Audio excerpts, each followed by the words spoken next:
boundary conditions for the heat equation. So before we can solve the heat equation, what we're going to do is talk about these boundary conditions. What we have here, of course, our domain is going to be x over some region, this, right? And this is going to be basically the length of this metal rod. Okay, and so the length goes like this. Oh, I'm going to undo that, get a little straighter here, across like that. And we're going to consider this to be a fixed area, so a fixed cross-sectional area. And so here is x equals 0, and there is x equals L. What we want to do now is talk about, so basically around the outside radial surface of this bar, we're going to put insulation.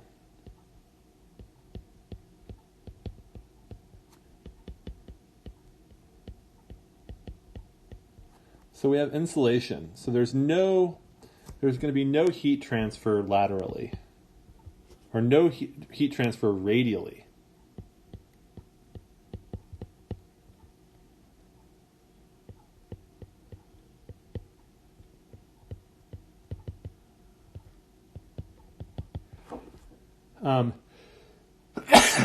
Oh, excuse me. So the heat transfer, there's no heat transfer radially. Only transfer lateral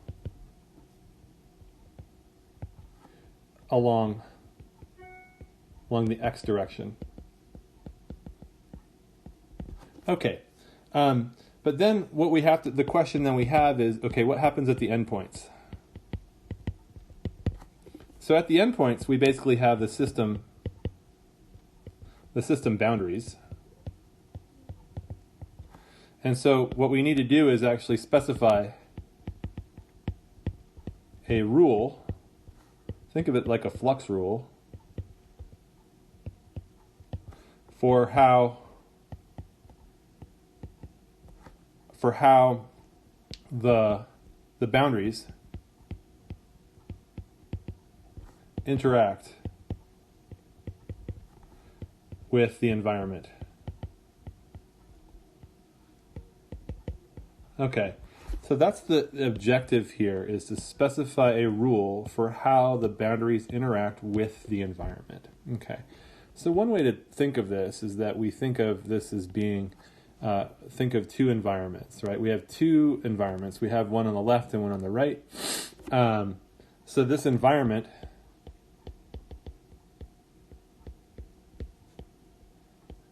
at x equals 0, it's going to have a temperature T0. Okay. And of course, our rod is going to have temperature x of t, u of x comma t. All right. And on the other side, we have the same thing. We're now going to have a TL, right? A temperature of the outside environment at the right side boundary. Right. So the question then is, basically what we have now is what we call the Newton's law of cooling.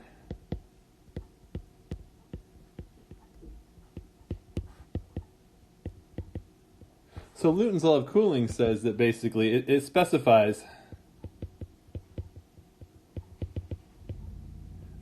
how an object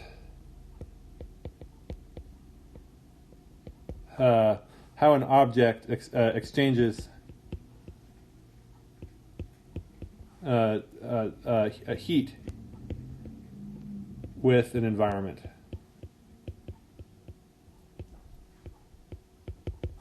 Okay, and we know that basically the heat flux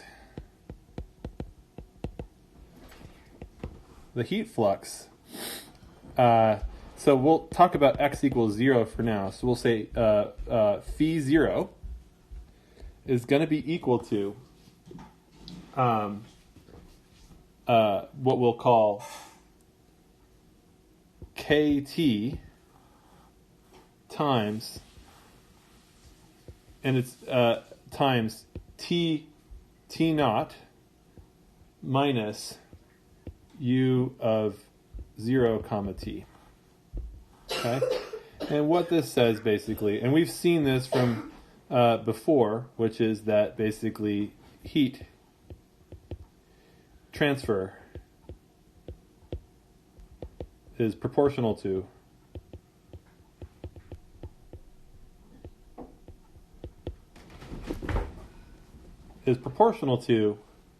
the difference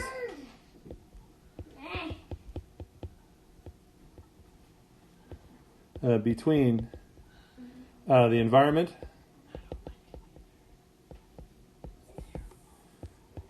and the object. Okay, and so that's what's expressed here. The parameter K2 is called the heat transfer coefficient. So that's called the heat transfer coefficient. The heat transfer coefficient is again another parameter, but it's not a material parameter.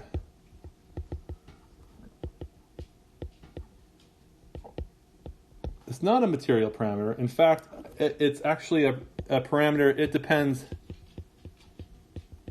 on the material environment interface. So it's a very exotic parameter, but it's one that, in fact, again, you can look it up in the literature.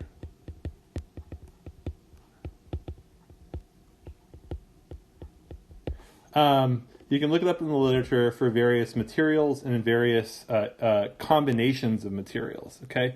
For example, I'd like to talk to you just about an example of KT, this heat transfer coefficient.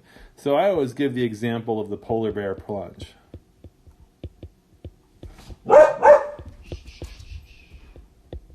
polar bear plunge. The polar bear plunge is an example of this. So, of course, you have to get swim clothes on in the cold air. And, of course, that's manageable. Right? It's clearly very difficult to be out in the very cold environment wearing only thin swim clothes, but it's something that's you could do for a little while. The second thing, of course, is then you jump in the water. And that water, of course, is very cold. But in many cases, the water itself is actually warmer than the air.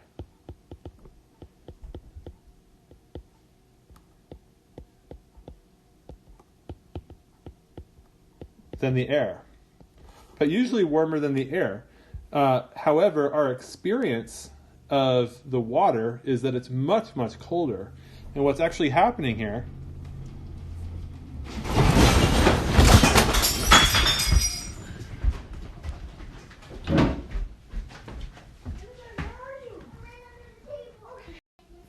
Okay, so the water, even though it might be warmer than the air, it actually seems much, much colder. And that's because, of course, KT is larger for water. Okay, and there's just so much more heat transfer that comes through a water to skin interface than it comes through from an air to skin interface.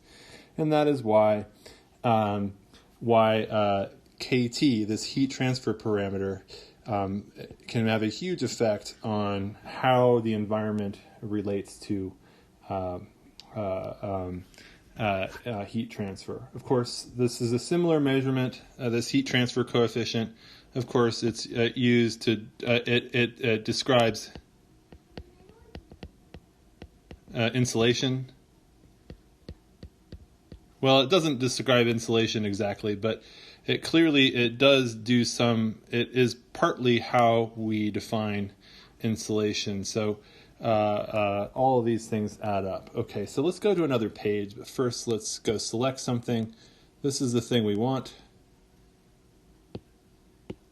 And then we'll go to the next page. All right. So this is our heat transfer Newton's law of cooling.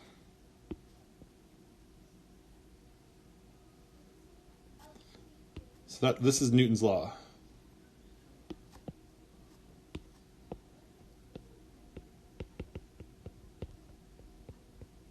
What we want to do now is actually relate it to something that we've seen before, which is Fourier's law.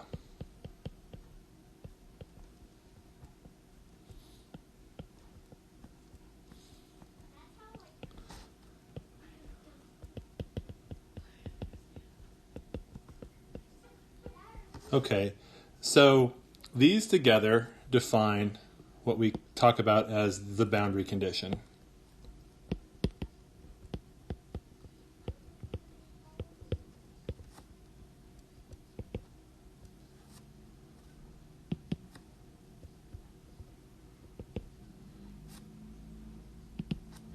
The boundary condition.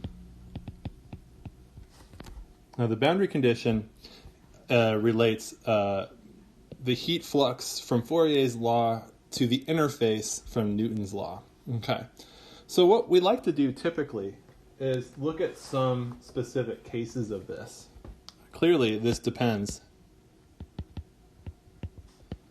on KT, as also the conductivity parameter. It depends, of course, on T naught and U, and U's partial derivative. All of those things play a role in what the heat flux is through the environment.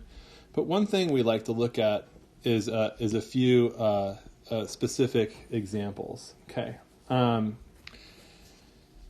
One thing, so there are actually a few specific limiting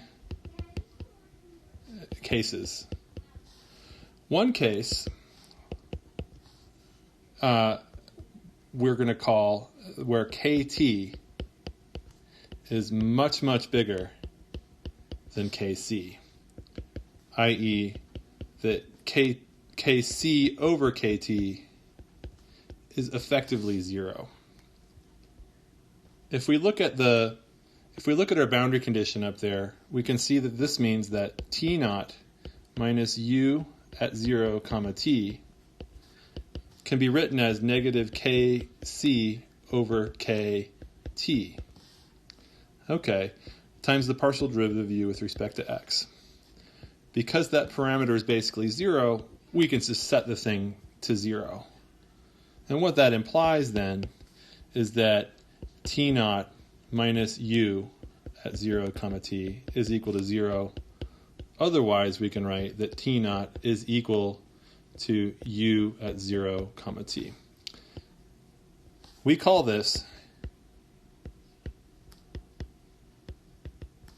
a fixed temperature boundary condition. Okay. All right, so that's one specific limiting case. 2. We can look at the other extreme case, which is that KT is actually much, much smaller than KC. Okay. And what this means is basically we can do now the opposite analysis. What we find out is T naught minus U at 0, T times KT all over KC is equal to negative partial derivative of U with respect to X. Because this parameter, remember what this means then, of course, is that KT over KC is actually close to 0. So that means this whole side here is 0, and we can set it equal to 0. This is called a zero flux boundary condition. All right. So those two together are specific limiting cases.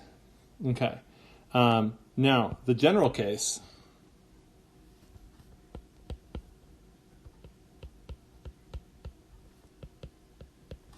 The general case is basically what we call a mixed case. It's also called a Robin boundary condition. And that's when Kc and Kt are not extremely different.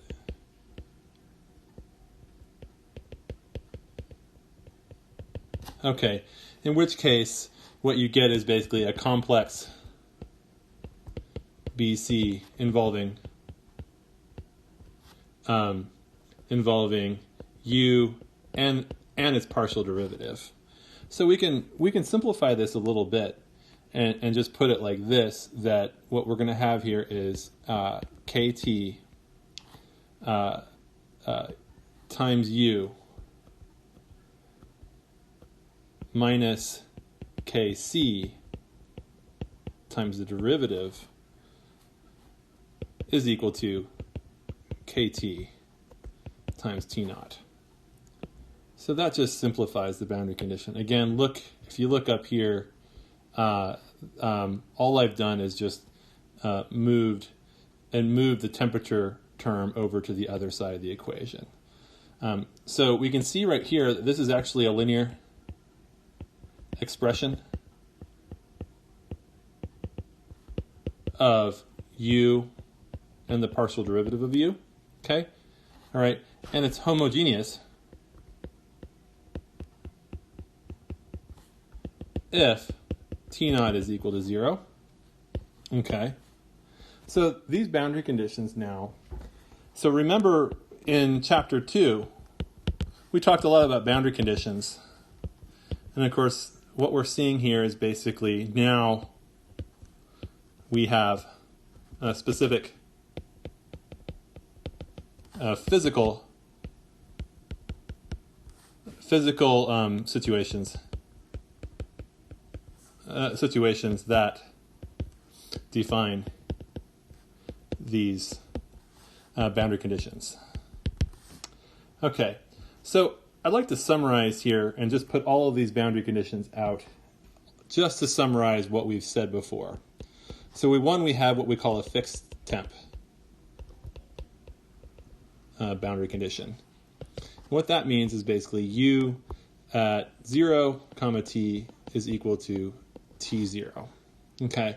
All right. And on the x equals L side, we can do the same thing. That's just going to be u of 0, or sorry, pardon me, L at t is equal to TL. Okay. So the same thing can be done on the other side of these boundary conditions. On the other side, on the L side, nothing really changes. Okay. 2. Oh, before I go through this is actually given a name.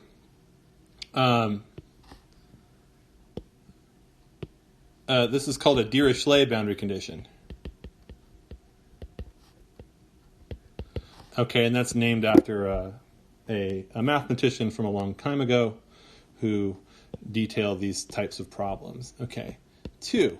We also have what's called a fixed flux boundary condition. And of course, that's going to be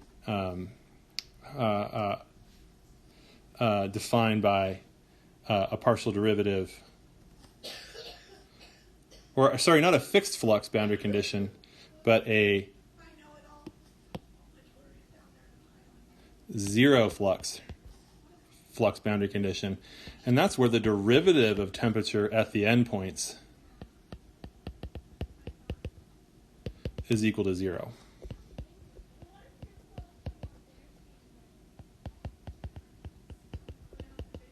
Okay, so 3, the final one. Oh, so this zero flux is actually given another name. It's given by a name of Neumann. A Neumann boundary condition. Finally, the last one is what we call that mixed and it's called a Robin boundary condition. Okay, and the Robin boundary condition is just given by what we talked about in the previous slide, and I will just write it. I will actually just select it from here and put it back up there.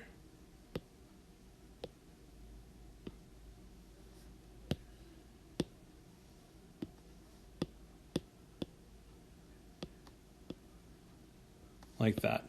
And the only thing I'm going to add here is this is for the 0 boundary condition. That's for 0 here, right there. Okay. And we need to also just be mindful of the fact that what's going to happen here is that, and then for also the x equals L side, we have to just change the signs on some of these things. What we have here is a kt times u of L comma t, and we have to flip the signs on everything because the orientation of the other boundary is different.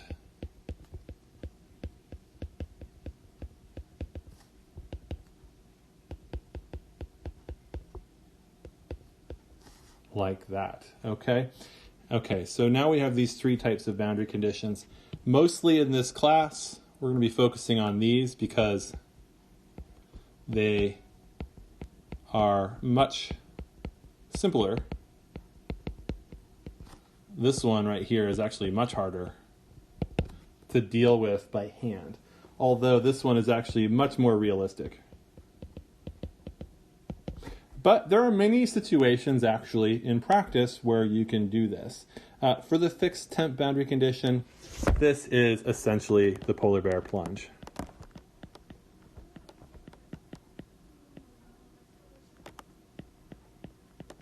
And that polar bear plunge means basically when you're in the water, your skin, the second that it touches the water, your skin will be exactly the temperature of the water. So the boundary of your person will be the same temperature of the water. And of course, all the heat will flow out of your body from that outer edge. So again, these do still work.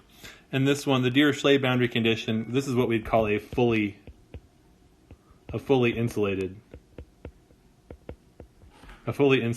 system, where basically no heat is exchanged at the boundary. Okay, so with this and the previous video, we have now essentially defined what it means, how to actually model a physical system involving heat transfer through a material. This is the simplest possible example where you have a metal rod where you're transferring heat along a one-dimensional axis. And now what we've defined is how does that heat at the boundaries of the thing exchange heat through Newton's law of cooling and our Fourier's law. And we've tied it to all these physical things and all these scenarios where things, where we want to do our best possible job at modeling a system. So I hope this works out well and this is understandable for you. And I'll be back in the next video to finally use everything we've talked about to do all sorts of important work.